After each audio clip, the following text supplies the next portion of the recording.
बिस्मिल्लाहिर्रहमानिर्रहीम, अस्सलाम वालेकुम एवरीवन। कैसे हैं आप सब? उम्मीद करती हूँ आप सब खैरियत से होंगे। मैं हूँ होम्योपैथिक मेडिसिन कंसल्टेंट रुखसना वजाहत।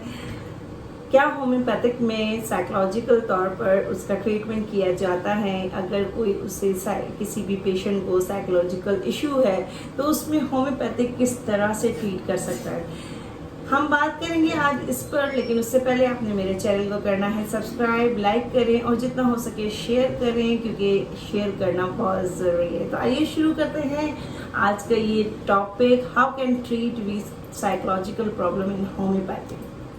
आजकल बहुत ज़्यादा लोगों में डिप्रेशन और साइकोलॉजिकल इश्यूज बहुत ज़्यादा फैलते जा रहे हैं, बढ़ते जा रहे हैं। इसका रुझान इतना बढ़ता जा रहा है कि लोग बहुत ज़्यादा डिप्रेशन में, एंजाइटी के और बहुत ज़्यादा और बहुत सारी प्रॉब्लम्स के शिकार हो रहे हैं। तो उसी में से अक्सर लोग जो है मुझसे क्वेश्चन करते हैं कि आपके होम्योपैथिक में क्या इसका ट्रीटमेंट होता है, और अगर होता है तो कैसे होता है। क्योंकि जब भी कोई ऐसी साइकोलॉजिकल इशू किसी पेशेंट को होती है, किसी भी इंसान को अगर ऐसी प्रॉब्लम होती है साइकोलॉजिकल और मेंटली इलनेस अगर उसे होती है, तो वो फौरन रुख करता है साइकोलॉजिस्ट के पास।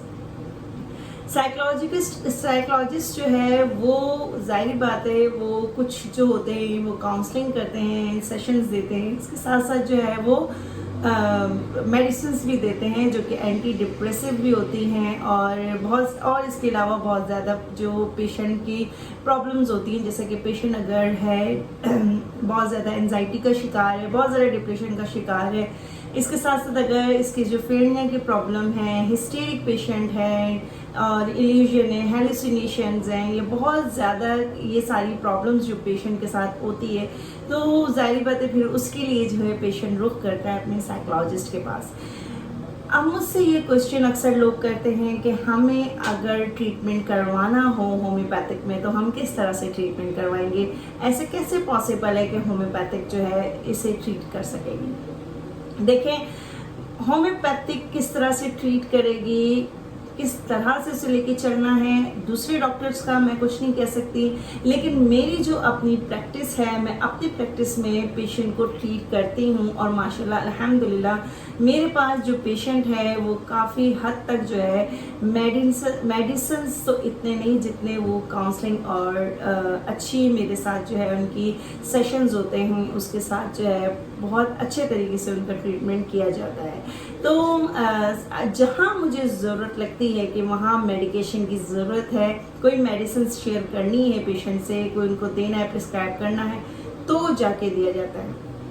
अच्छा, हमारे यहाँ जो है आपको पता है होम्योपैथिक में पहले भी अपने कितनी वीडियोस में बता चुकी हूँ कि हमारे होम्योपैथिक बेस करती है, होम्योपैथिक जो बेस करती है वो सिम्टम्स पे करती है। अकॉर्डिंग टू सिम्टम्स यानी अलामात के मद्देनज़र रहते हुए हम जो है पेशेंट को ट्रीट करते हैं, पेशेंट को मेडिसिन प्रिस्क्राइब करते हैं। ऐसे ही नहीं उठा के कोई भी एक, अगर उसे डिजीज़ है, बहुत बड़ी डिजीज़ है या कोई भी डिजीज़ से पेशेंट गुजर रहा है, तो हम उसे जो है वो जो अगर जैसे कि अगर हम मिसाल के तौर पे देते हैं कि अगर पेशेंट को नज़ला हो रहा है तो सिर्फ नज़ले की ही दवा दे देनी है, नहीं, हमें देखना होता है कि नज़ला किस किस्म का है, किस तरह से है, कब हो रहा है, कौन सी इसकी नोयत क्या है और नज़ले में कौन कौन सी अलामात आ रही हैं। तो वो सारी चीज़ों को देख के हम फिर पेशेंट को ट्रीट करते हैं कि किस तरह से हमने मेडिसिन, कौन सी वाली मेडिसिन प्रिस्क्राइब करनी है, क्या हमें सिंगल मेडिसिन देनी है, क्या हमें कंपाउंड में मेडिसिन देनी है। आजकल भागती दौड़ती ज़िंदगी, इतनी फास्ट ज़िंदगी है, लोगों में सब्र नहीं है, लोग जो है चाहते हैं हम क्विकली जो है फास्ट तौर पे जो सही हो जाए, तभी वो फिर रुख करते हैं दूसरे पैथी की तरफ ताकि उन्हें हाई डोज मिल सके और वो जल्दी जल्दी रिकवर हो सके। हमारी पैथी में ऐसा नहीं होता, क्योंकि हमारी पैथी थोड़ी सी स्लो होती है और वो जो है आराम से स्टेप बाय स्टेप लेके चलते हैं, और लेकिन वो करता है बिल्कुल रूट से उस चीज़ का खात्मा।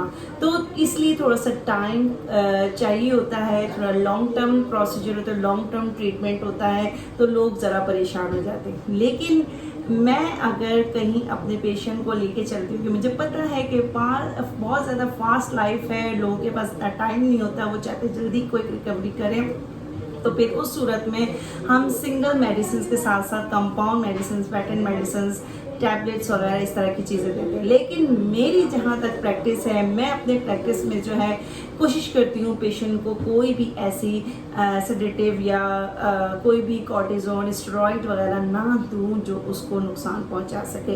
तो ये मेरी एक प्रैक्टिस है। तो हम बात करते हैं साइकोलॉजिकल तौर पे। साइकोलॉजिकल तौर पे पेशेंट को जो सिम्टम्स आ रहे थे, जैसे कि अगर पेशेंट एंजाइटी का शिकार है, एंजाइटी में अगर उसको घबराहट हो रही है, पसीने आ रहे हैं, पेशेंट को चक्कर आ रहे हैं, तो उस हिसाब से हम पेशेंट को दवाएं देंगे।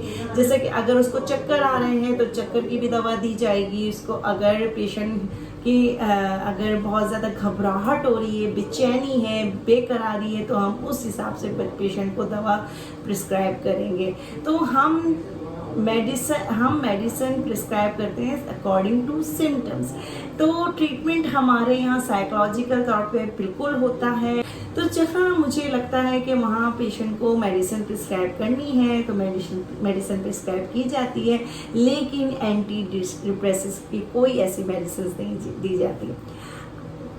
अक्सर लोगों को डिप्रेशन में जो है बहुत ज़्यादा चक्कर आ रहे होते हैं, सर दर्द होता है, नींद नहीं आ रही होती और बहुत ज़्यादा जो है भूख नहीं लगती है, और कुछ लोग बहुत ज़्यादा खाते हैं, बहुत ज़्यादा बेचैनी का शिकार होते हैं। तो उसी हिसाब से हम मेडिसिन देते हैं। अगर देखें हमारे यहाँ जैसे कि मेडिसिन दी जाती हैं, अगर पेशेंट बहुत ज़्यादा कंप्लेन कर रहा है कि मुझे एकदम माइग्रेन का अटैक होता है, अगर मैं टेंशन थोड़ा सा ले लूँ या कोई बहुत ज़्यादा प्रॉब्लम हो जाती है तो मुझे एकदम अटैक आने लगते हैं माइग्रेन के, तो उस हिसाब से फिर हम माइग्रेन की दवा देते हैं। जैसे आधे सर का दर्द है, दर्द किस साइड पे हो रहा है, अगर इस साइड पे हो रहा है, इस साइड पे हो रहा है, तो हम स्पाइजुलिया हो गई, सेंगोनीरिया हो गई और बेलाडोना हो गई, इस तरह की मेडिसिन दी जाती है। अक्सर लोगों को जो है साइकोलॉजिकल प्रॉब्लम्स होती हैं तो उन्हें चक्कर आते हैं तो चक्कर की दवा देते हैं। अक्सर लोगों को वॉमिटिंग स्टार्ट हो जाती है, बेचैनी होती है तो मार्सलिनिक एल्बम देते हैं, चक्कर आते हैं हम कोनियम देते हैं, लेकिन अकॉर्डिंग टू और दूसरे सिम्टम्स देख के हम पेशेंट को प्रिस्क्राइब करते हैं। तो ये है हमारे होम्योपैथिक का एक तरीका, एक ट्रीटमेंट के हम साइकोलॉजिकल तौर पे किस तरह से पेशेंट को डील करते हैं। साथ साथ मेरे जो पेशेंट है वो मुझसे काउंसलिंग सेशन लेते हैं और मैं उन्हें जो है पॉजिटिविटी जो है उनकी बताती हूँ कि किस तरह से अपने माइंड को डाइवर्ट करना है। एक गुड काउंसलिंग हमें करनी होती है कि माइंड को किस तरह डाइवर्ट करना है, इस तरह से आपने जो अपने लाइफ स्टाइल को है वो चेंज करना है, तो उस हिसाब से फिर हम लेके जो है पेशेंट को लेके चल रहे होते हैं। तो ये सेशंस के थ्रू होते हैं, उसमें अगर जहाँ हमें लगता है कि मेडिसिन देनी है वहाँ हम मेडिसिन देते हैं। तो ये एक तरीक़ेकार है कि हम किस तरह से पेशेंट को साइकोलॉजिकल तौर पे डील करते हैं, ट्रीट करते हैं। तो ये एक हमारा तरीक़ेकार है। तो होम्योपैथिक में भी साइकोलॉजिकल ट्रीटमेंट होता है। तो अगर किसी को साइकोलॉजिकल इश्यूज़ है, चाहे वो कोई भी, अभी रिसेंटली एक पेशेंट ने मुझसे कहा था कि मेरी जो सिस्टर है वो स्किज़ोफ्रेनिया की पेशेंट है, अगर तो हम स्किज़ोफ्रेनिया के अगर कोई पेशेंट है तो हम उसे भी ट्रीट करते हैं। अगर कोई बहुत ज़्यादा जो है एलिसिनेशन की प्रॉब्लम है, इल्यूजन की प्रॉब्लम है और बहुत ज़्यादा जो साइकोलॉजिकल प्रॉब्लम्स होती हैं, ओसीडी का इशू है, तो उसे भी हम लेके चल रहे होते हैं।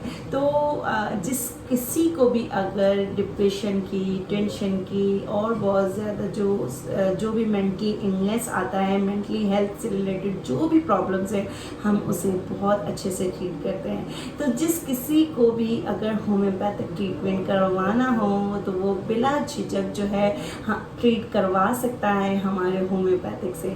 तो ये थी जो मैं बात क्लियर करना चाह रही थी, क्योंकि बहुत सारे लोग मुझसे ये क्वेश्चन कर रहे थे कि अगर हम सेफ तरीके से होम्योपैथिक से ट्रीटमेंट करवाना चाहें तो क्या हम ट्रीटमेंट करवा सकते हैं। तो बिल्कुल आप करवा सकते हैं। तो उम्मीद करती हूँ आपको मेरी वीडियो पसंद आई होगी। इससे रिलेटेड आपने कोई भी मुझसे क्वेश्चन करना हो, ये मेरी इंस्टा आईडी है, आप मुझसे क्वेश्चन कर सकते हैं, वहाँ जाके आप मुझसे पूछ सकते हैं। इसके साथ ही अपना मुझे इजाज़त दीजिए, अपना बहुत ख्याल रखिएगा और तो मिलते हैं नेक्स्ट वीडियो में। अल्लाह हाफ़िज़।